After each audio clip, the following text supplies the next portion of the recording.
Welcome to Agenda Edina, a news program summarizing the actions taken in these chambers that affect you most. I'm your host, Dorothea Marty. When it comes to raising kids, there aren't many places better than Edina. That according to a recent competition naming the city one of the nation's 100 best communities for young people. The city received the recognition in late September when America's Promise Alliance, the nation's largest partnership organization dedicated to youth and children, announced the winners of its annual competition. This is the first time Edina has been recognized in the top 100.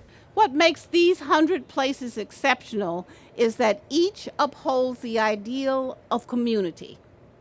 They recognize that we all have a vital stake in equipping young people with the skills and resources that they need for success. The 100 Best designation recognizes communities with programs that help keep children in school and prepare them for college and the workforce. In addition to enhancing education, most winning communities have dedicated themselves to improved health care for young people, encouraged civic engagement, and supplied resources that have created better places for young people to live and grow. We chose to write this application because it was a way to honor the group effort and the sense of community that we feel here in Edina. Edina's effort to place students on advisory boards and commissions was highlighted in the award application and recognized by the Alliance. Other cities in Minnesota receiving the award include Landfall, Northfield, North Mankato, and St. Louis Park. Another perk for Edina's youth is the multitude of family-friendly events hosted by Edina's Park and Recreation Department. Each fall, one special event really brings Roslyn Park to life. Here's Edina 16's Kaylin Martin with more. Get 4 rabbits, a couple of goats, a couple of sheep, a baby calf, a chicken and a duck. Hobby farm owner Dennis Health loves kids, the people, and the animals. This is Mutt and Jeff. I've had them in the petting zoo for, I think this is their 3rd year. They're brothers. They're one of my favorite animals. They're just so intelligent. This is why, for the past 2 decades, Health has supplied his animals for events all over the Twin Cities. He's a 3-week-old Holstein calf. That's about as good as it gets. My wife saw an ad in the paper for a free goat. That started the whole thing. And it's an enjoyable thing. Like I said, we've been doing it for 20 years. On September 18th, Health and his furry friends found their way to Edina's Roslyn Park. And this is Sneaky Pete the donkey. The reason we call him Sneaky Pete is he used to sneak up and back you and bite you. Well, I love the petting zoo. I think it's just when you live in the suburbs, grow up in the suburbs, to have a chance to pet animals and see things that are not in your neighborhood. Over 200 people gathered for this year's Barnyard Boogie, hosted by the Edina Park and Recreation Department. Really, anytime on the weekend, if we check things out and there's something going on, the girls love to get outside and do things on the weekend, so we try to do as much as we can. You know, it seems like the city's embracing, some family-friendly events for kids that are, a reasonable price as well. As the end drew near, Health rounded up his herd and drove home, before the next event came calling. I can usually get them loaded in about 15 minutes or so, and when I get home I just open up the door and out they go, and everybody knows where they're supposed to go except for the calf. With photographer Ray Widstrand, I'm Kaylin Martin, Edina 16. This year marked the 3rd annual Barnyard Boogie. A resignation at City Hall has created an unexpected but short gap in the city's leadership. Assistant City Manager Heather Worthington, who has served as interim city manager since July 30th, when Gordon Hughes retired, recently accepted a job with Ramsey County. Her resignation left a hole in the city's top administrative position before Scott Neal begins work as city manager November 8th. Before Worthington's last day, the City Council appointed assistant to the city manager, Seal Smith, as interim city manager. Smith, who oversees the city's Human Resources Division, has worked for the city of Edina since November 1977. In addition to being appointed interim city manager, she was also appointed interim executive director of the Housing and Redevelopment Authority. I don't think we'll have to worry about it. I think we'll be in great shape internally. With all of our staff paying attention to matters, our department heads kind of chipping in we'll be able to save the taxpayers some money for a month. There are no immediate plans to fill the assistant city manager position. Neal says he plans to begin work in Edina and determine staffing needs before making a decision on when or if it should be filled. Even though incoming city manager Scott Neal is still hard at work in Eden Prairie, he's already begun to familiarize himself with Edina. Reporter Marty Dahl sat down with Neal to learn more about Edina's next top administrator. Edina's new city manager, Scott Neal, I'm gonna pull that information up. is familiar with the way a mid-sized Minneapolis suburb operates. Ice arenas and liquor stores are important in Edina. They're important here as well. In fact, familiar might be an understatement, considering he spent the last 8 years doing just that for the city of Eden Prairie. From a statutory standpoint, the positions are pretty much exactly the same. With the distance between Edina City Hall and Eden Prairie's city offices measured at just over 8.5 miles, Edina's city council didn't have far to look for their next top administrator. When this opportunity came along, it actually fit perfectly. When he went through the series of interviews with all the other candidates in front of the citizens, in front of staff, in front of department heads, with the city managers that we asked to interview the final 4 candidates, he was right at the top. While proximity and familiarity will be an asset as Neal gets adjusted to his new city, I hope to be able to hit the ground running. it also made the decision to change jobs, especially between two so similar, much harder to make. This is very difficult because I'm very grateful to Eden Prairie. It's been a wonderful opportunity here for me. Neal will begin his tenure as Edina's city manager on November 8th, and he says he's looking forward to meeting with the people he'll be working with every day. Everything I accomplish as a city manager here, I accomplish through other people. You will find him, I think, extraordinarily affable, calm, reassuring, very pleasant, very professional, very capable. With photographer Aaron Klein, I'm Marty Dahl, Edina 16. Neal will be only the 4th city manager in Edina's history. Prior to working for Eden Prairie, Neal worked as the city administrator in Northfield, Minnesota, Mount Pleasant, Iowa, and Norris, Tennessee. Still to come, a partnership in public safety between 2 cities. But first, the community comes together to honor a veteran when we return. I love that belt. I know, right? It looks so sophisticated. It really makes it look like you can take on the world. Yours is great too. Aww, and it's really comfortable.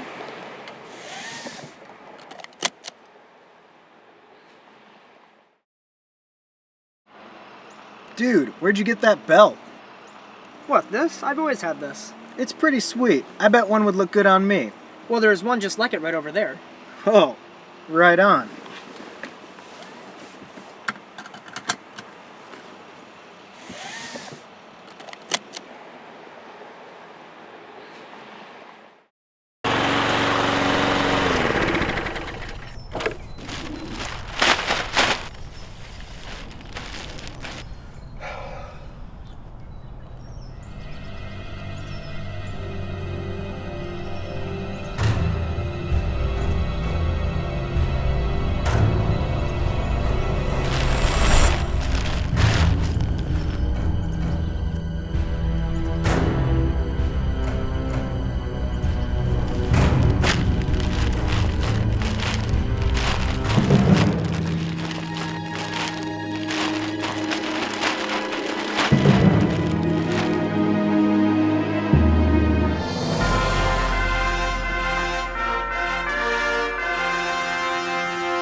Dumping yard waste in city parks and woodlands can damage and even kill trees and vegetation.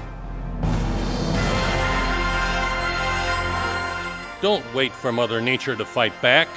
Keep Edina's open spaces clean and healthy by keeping trash and yard waste out.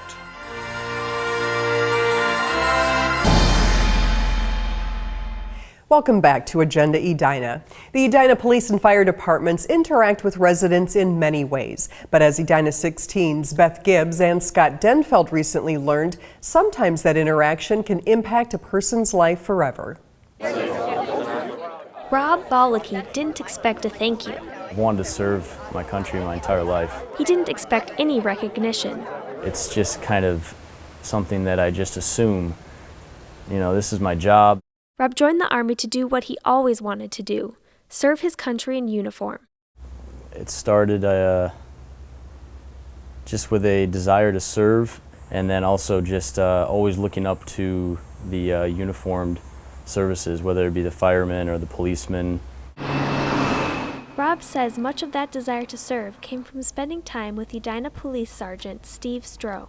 I would run radar in Interlochen Circle in Interlochen, and he and his brother would come up and visit me. And I would usually go up there and sit with him and talk, and then a car would fly by, the buzzer would go, and he'd kick me out and he'd take off. Rob says his drive to serve in uniform came from those moments spent with Sergeant Stroh. But like Rob, Stroh doesn't expect a thank you. I would say that there's more to it than just me. It's his parents, it's him as a person, and I applaud him for joining the military and serving our country, because it takes a special person to do that. Rob came home to Edina in August after serving nearly a year in Iraq. Community members, including the mayor, showed their appreciation with a block party. While his community celebrates his service, Rob thanks his community for what it did for him. There's no way to describe the amount of gratitude and the feeling. And like he was inspired by Sergeant Stroh's service, maybe his service will one day inspire someone else. For Scott Denfeld, I'm Beth Gibbs, Edina 16. Balaki recently returned to his duty station at Fort Lewis, Washington. Edina's 911 dispatchers will soon be relaying calls to more than just Edina's public safety personnel. In September, the City Council approved a 3-year contract with the City of Golden Valley to provide 911 dispatching services. Several months ago, city officials in Golden Valley asked Edina and other cities to provide them with proposals for computer-aided dispatching. Edina's proposal was preferred over the others. We took bids. Edina was the lowest price. We were very happy to see that price, and then in addition we saw that the level of service after reviewing the 911 and dealing with the dispatch and the police department down there, we felt the quality of service was going to be greatly improved. Based upon anticipated call volume, the City of Edina will hire 2 more full-time dispatchers. Golden Valley, which currently contracts with St. Louis Park for dispatching services, will pay Edina a base charge of $14,845 per month in 2011. In addition, they will pay the cost of equipment, software, and staff training, and a portion of the cost for a needed server upgrade. We think this is actually going to improve our service because we're going to add additional full-time dispatchers to our current corps, which will provide better service to the community. The Edina Police Department is expected to begin dispatching for Golden Valley on January 1st. One sure sign of fall in Edina is the Fall into the Arts Festival that takes place the second weekend of September. Photojournalist Ray Widstrand and I had the opportunity to explore this year's festival and found out how this popular event is helping to keep Edina and its residents safe. Planners of the 8th annual Fall into the Arts Festival couldn't have chosen a better weekend. I love it. The weather's perfect. It couldn't be nicer. Just enjoy strolling around and great art here. The festival, held at Centennial Lakes Park, featured 250 artists and about 20,000 visitors from across the metropolitan area. We traveled from Woodbury, Minnesota. And was it worth the drive? Yes, definitely. Festival director Pat Dawson explained some of the art shown and sold at the event. We have photography, wearable art, jewelry, just about 11 different medias altogether. And only top artists are allowed to show their wares at the festival. Artists that have been here before are automatically juried back in, but new artists have to go through a jury process where we have a committee that checks out their product and for approval to make sure it fits in with the caliber of all the other artists. While thousands of people enjoy the Fall into the Arts Festival every year, very few know that most of the proceeds go to fighting crime in Edina. The Edina Crime Prevention Fund sponsors the festival, and most of the proceeds go to programs such as Neighbors Home Watch, Bike Patrol, Crime Rewards, K-9 program, and the Crime Prevention Coordinator position. Former Edina Mayor Dennis Metzold now serves as the fund treasurer. He shares a story about a child who escaped an attempted abduction, one of the many successes credited to the Edina Crime Prevention Fund. Because of the training that she had had, the exposure she had had to the junior police program in 3rd grade, she recognized there was a potential abduction, and she fled the potential abduction, and the abductor was arrested. So just that one incident makes the whole program, frankly, the Crime Prevention Fund, worthwhile. To help keep Edina safe and enjoy a beautiful weekend of art, mark your calendar now for the 2nd weekend in September for the annual Fall into the Arts Festival. It's a great way to kick off the fall. In addition to the proceeds generated from the Fall into the Arts Festival, the Edina Crime Prevention Fund receives contributions from individuals and businesses. If you'd like to make a donation, send a check payable to the Edina Crime Prevention Fund to City Hall or go online and make a contribution with a credit card. It's budget time, and city departments have sharpened their pencils and submitted a draft 2011 budget for the City Council to consider. The Council has established the maximum tax levies for 2011. The total amount of tax dollars anticipated to come into the city is about $25.5 million, up about $595,000 or 2.3%. A public hearing on the budget and levy will be held December 7th. The budget will be adopted at the Council's December 21st meeting. Before we go, we want to highlight some of the many upcoming events in our community that you'll want to be sure and check out. Edina Liquor will hold a food drive benefiting the Veep Food Shelf from October 1st through October 30th. Customers bringing in 5 non-perishable food donations will receive a discount off their current purchase. Edina residents, businesses, and members of the faith community are encouraged to volunteer their time and talents during the 2nd annual Edina Day of Service on October 9th. Edinburgh Park will host a family Halloween party on Friday, October 29th. Join in for trick-or-treating, games, a comedy show, and much more. The 50th in France Business and Professional Association will host its annual Pumpkin Festival in downtown Edina. Activities include horse-drawn trolley rides, costume parade for kids and pets, cakewalk, and trick-or-treating. Stay safe out there, ghouls and boys, and thanks for watching this month's episode of Agenda Edina. I'm your host, Dorothea Marty.